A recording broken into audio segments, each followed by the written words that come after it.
విశ్వం విజయ్ గారిచే నిర్వహించబడే advance law of attraction class attend అవ్వాలి అనుకుంటే కామెంట్ సెక్షన్ లో ఉన్న గూగుల్ ఫామ్ ని ఫిల్ చేయండి లేదా డిస్ప్లే అవుతున్న నెంబర్ కి కాల్ చేయండి.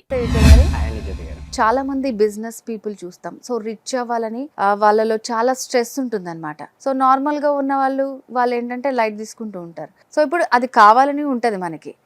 సో ఎంతవరకు స్ట్రెస్ తీసుకోవాలి, ఒత్తిడి అనేది అసలు అవసరమా, లా ఆఫ్ అట్రాక్షన్ అసలు ఏం చెప్తుంది? అవునండి. అంటే ఇక చూడండి, మనం ఎంత రిలాక్స్‌గా ఉంటే అంత గ్రోత్ అవుతాం అంటారు. ఓకే. బట్ ఒకటి గుర్తుంచుకోండి. ఏదైనా సరే ప్రెషర్ లేకపోతే మూమెంటమ్ ఉండదండి. అంటే నేనెళ్ళాలి అక్కడికి.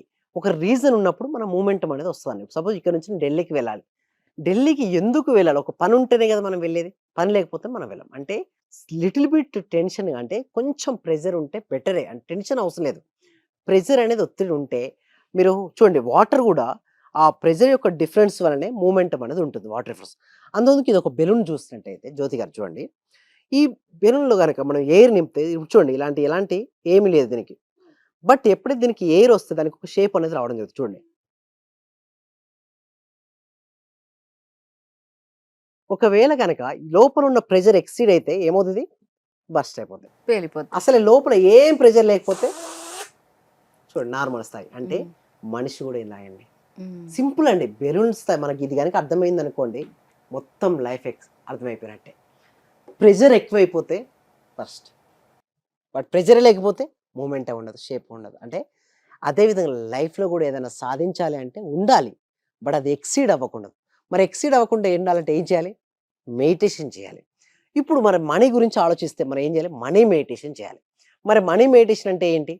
సో, చూడండి, దేనిపైనైతే మనం శ్రద్ధ నిలుపుతామో దాన్ని ధ్యానంగా చేస్తుంటాం. అంటే ప్రతి పని కూడా ధ్యానమే అండి. అంటే అందుకోసమే మన పెద్దవాళ్ళు ఏమంటారంటే పరధ్యానం చేయకూడదంటారు. అంటే ఏ పని చేసేటప్పుడు ఆ పని యందు శ్రద్ధ కాకుండా వేరే పని యందు ఆలోచిస్తే అది పరధ్యానం. ఏ పని చేసేటప్పుడు ఆ పని యందు శ్రద్ధను కలిగిస్తే అది కూడా ఒక ధ్యానమే. సో, ఇక్కడ కూడా మన దాంట్లో సక్సెస్ అవ్వాలి అంటే ధ్యానం చేయాలి. మరి దేనిపై ధ్యానం చేస్తే అదొస్తది. సో, దేనిపై ధ్యాస పెడితే అదొస్తది కాబట్టి మనం దేనిపై ధ్యాస పెట్టాలి? ఇక్కడ మనం సబ్జెక్ట్‌లో ప్రకారం చూస్తే మనీ గదా! మనీపై ధ్యానం చేయాలి. మరి మనీ ధ్యానం మెడిటేషన్ ఎలా చేయాలి? అయితే దానికంటే ముందుగా 4 స్టేట్ ఆఫ్ మైండ్స్ ఉంటాయండి. అవేంటి అంటే beta state of mind, okay, alpha state of mind, theta state of mind, delta state of mind అని 4 స్టేట్ ఆఫ్ మైండ్స్ ఉంటాయి. బీటా స్టేట్ ఆఫ్ మైండ్, ఇప్పుడు నేను మాట్లాడుతున్నాను, మీరు వింటున్నారు. మీరు మాట్లాడుతున్నారు, నేను వింటున్నాను. ఇది బీటా స్టేట్ ఆఫ్ మైండ్ అంటారు. అంటే చాలా థాట్స్ ఉంటాయి. ఇక్కడ మనం మాట్లాడుతున్నప్పటికీ మన మనసులో ఏదేదో ఆలోచనలు వస్తుంటాయి. ప్రతి ఆలోచన శక్తి బయటికి వెళ్తుంది. ఆలోచన రూపంలో శక్తి వెళ్తుంది. ఎంత ఎక్కువగా ఆలోచనలు రిలీజ్ అవుతుంటే అంత శక్తిని మనం కోల్పోతుంటాం. ఒక వ్యక్తి సాధ్యమైనంత వరకు ఆలోచన తగ్గించుకున్న కొద్దీ శక్తి పెరుగుద్ది. సో, బీటా లెవెల్‌లో హెవీగా వస్తాయి థాట్స్. అదే ఆల్ఫా స్థితికి వచ్చేసరికల్లా ఆలోచన తగ్గుతూ ఉంటాయి. ఆలోచన తగ్గుతున్న కొద్దీ సంకల్ప శక్తి పెరుగుతుంటుంది. ఏంటండి? ఆలోచనలు తగ్గుతుంటే కొద్దీ సంకల్ప శక్తి పెరుగుతుంది. అదే టీటా స్థాయికి వచ్చేసరికల్లా కూడా థాట్‌లెస్ స్టేజ్‌కి, మైండ్‌ఫుల్ స్టేట్‌కి వచ్చేస్తారు. ఎప్పుడైతే మైండ్‌ఫుల్‌నెస్‌గా ఒక ఆలోచన రహిత స్థితికి వెళ్ళిన తర్వాత మీరు గనక ఆలోచన ఇంకా రిలీజ్ చేస్తే ఇది జరగాలి అని గాని, జరుగుతుంది అని గాని నమ్మి ఒక చిత్రాన్ని మీరు చూసినప్పుడు మీ మనసులో అది రియాలిటీకి వస్తుంది టీటా స్టేట్‌లో. దీని గురించి ప్రాక్టికల్ క్లాసెస్ ఉంటాయండి. 6 డేస్ అందులో క్లియర్‌గా ఎక్స్‌ప్లెయిన్ చేస్తాను టీటా స్టేట్ గురించి. Next delta. ఇది మనకు అనవసరం డెల్టా. ఎందుకంటే కలలు రానటువంటి, కలత లేనటువంటి గాఢ నిద్రా స్థితి డెల్టా స్థితి. ఇది కూడా మనకు అనవసరం. బీటా అనవసరం అండ్ డెల్టా అనవసరం. మనకేం అవసరం అండి? Alpha and theta. ఆల్ఫా ఎక్కడైనా సరే స్టార్టింగ్ స్టేట్ మెడిటేషన్‌లో మనకు దొరుకుతుంది. బట్ టీటా అంటే ఏంటంటే డీప్ మెడిటేషన్ స్థితి. అంటే ఋషులు, మునులు, యోగులు, సిద్ధులు ఆ టైప్ కల్లా కూడా వాళ్ళ యొక్క మానసిక స్థితి, అంటే వాళ్ళ మైండ్‌ను జయించిన వారు. ఎవరైతే వారు మనసును జయిస్తారో వారు విజేతలుగా మిగులుతారు. అంటే మన మనసును జయిస్తే మన మనసే మనకు మంచి మిత్రుడు.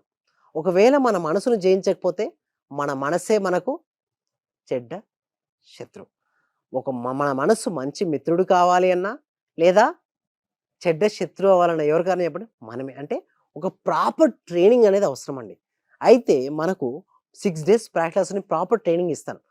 దీని తర్వాత టీటా స్టేట్‌కి వచ్చి మనీ మెడిటేషన్ అంటే ఏంటంటే ఏదైనా కొన్ని అఫర్మేషన్ తీసుకోవచ్చండి. ఐ యామ్ రిచ్ గాని, ఐ యామ్ మనీ మ్యాగ్నెట్ గాని, డబ్బు నాకు వివిధ సోర్సెస్ ద్వారా మల్టిపుల్‌గా నా దగ్గరకు వస్తుందని గాని, ఏదైతే ఆలోచన గనుక మీరు పదే మీ మనసు నుంచి వెళ్తారో you will become like that. ఇప్పుడున్నటువంటి మన జీవితం ఏదైతే ఉందో, మన గతం జీవితపు యొక్క ఆలోచనల యొక్క ఫలితమే ఈ రోజటి మన జీవితం. రేపటి జీవితం అద్భుతంగా, ఆనందంగా, అమోఘంగా, ఐశ్వర్యవంతంగా, డబ్బుతో, సిరి సంపదలతో, సుఖ సంతోషాలతో, భోగభాగ్యాలతో ఉండాలనుకుంటే ఈ రోజు నుంచే మన ఆలోచన మార్చుకొని నిజంగా నేను బాగుంటాను, నా జీవితం బాగుంటుంది. ఆ విధంగా గనక ధ్యానం చేయడం మొదలుపెడితే అన్నీ అంటే కంటిన్యూస్‌గా నేనేం చెప్తానంటే ప్రాక్టీస్ గోల్డ్ కలర్ ఇమాజినేషన్ చేసుకోమని. ఆ ఫ్లో ఆఫ్ లైట్స్ అంటే ఫ్లో ఆఫ్ బంగారపు కాంతితో మనం పడ్డట్టుగాను, బంగారపు ఆరా విస్తరిస్తున్నట్టుగాను, గోల్డ్ కాయిన్స్ పడ్డట్టుగాను. సో, లాట్ ఆఫ్ థింగ్స్ ఉంటాయండి. సో, ఇట్లా మనం చేసుకుంటూ లోపల పాజిటివ్ అఫర్మేషన్స్ అంటే ఎప్పుడూ మనీ గురించి పాజిటివ్‌గా రిపీట్ చేస్తూ ఉండాలి. ఎందుకు మనీ రాదు అంటే మనీ గురించి నెగెటివ్ విన్నా సాధ్యమైనంత వరకు లాసెస్ గురించి వినకండి. నెగెటివ్ గురించి వినొద్దు. ఎందుకంటే మీరు ఎంత ఎక్కువగా నెగెటివ్ గురించి చూసినా, నెగెటివ్ గురించి విన్నా, నెగెటివ్ మాట్లాడినా మీరు దాన్నే ఆకర్షించుకుంటారు. ఎందుకంటే లోపల ఏదైతే ఉందో బయట అది ఆకర్షించబడుతుంది. అంటే లోపల దేని ఆలోచన ఉంది? నెగెటివ్ ఆలోచన. అందుకోసమే మనీ గురించి ఇప్పటివరకు మీ వదిలేయండి స్థితిగతులు ఇప్పటివరకు. బట్ రేపనే రోజు ఎలా ఉంటుందంటే మీరు ధనవంతులుగా మారిపోతారు. మారాలి అంటే ఆలోచన విధానం మారాలి. అయితే దీని గురించి వెస్టర్న్ కంట్రీస్‌లో చాలా చాలా రిసర్చ్ జరిగిందండి జ్యోతి గారు. జరిగిన తర్వాత వాళ్ళు ప్రూవ్ చేసింది ఏంటంటే, ఎవరైతే ధనం వైపుకు పాజిటివ్ యాటిట్యూడ్‌తో ఉన్నారో వాళ్ళని ఆకర్షించబడ్డారు. ఎవరైతే మనీని తక్కువ చేసినా, దానిపై శ్రద్ధ లేదనుకోండి, మనీ రాలేదు. అంటే ఇక్కడ చూస్తే శ్రద్ధవాన్ లభతే జ్ఞానం, శ్రద్ధవాన్ లభతే ధనం. శ్రద్ధ ఉంటేనే జ్ఞానం, శ్రద్ధ ఉంటేనే ధనం. సో, ధనం రావాలంటే మనం శ్రద్ధ వహించాలి. సో, ఏ పని చేసినా ఆ పని యందు పూర్తి శ్రద్ధతో అంటే మైండ్‌ఫుల్‌నెస్ అంటే మీరు టీ తాగుతున్నప్పుడు కేవలం టీ తాగడం పైనే శ్రద్ధ. కేవలం ఇప్పుడు మాట్లాడుతుంటే కేవలం మాటలపైనే. వాక్ చేస్తున్నప్పుడు ఆ గాలి సౌండ్స్, స్నానం చేసేటప్పుడు ఆ నీటి స్పర్శ. సో, ఆ పూల యొక్క స్మెల్ అంటే మనం ఏదెక్కడ చూస్తుంటే అక్కడంటే ఇప్పుడు సూర్యోదయాన్ని చూస్తూ ఉంటాం. ఆ సూర్య కిరణాలను గమనించడం అంటే ఎరుకను కలిగి ఉండడం. ఎవరైతే అంత మైండ్‌ఫుల్‌నెస్‌తో సూపర్ కాన్షియస్‌తో ఉంటారో వారు ధనవంతులు ఈజీగా అవుతారండి జ్యోతి గారు. ఓకే అండి విజయ్ గారు. సో, స్ట్రెస్ మనం ఎంతవరకి తీసుకోవాలి?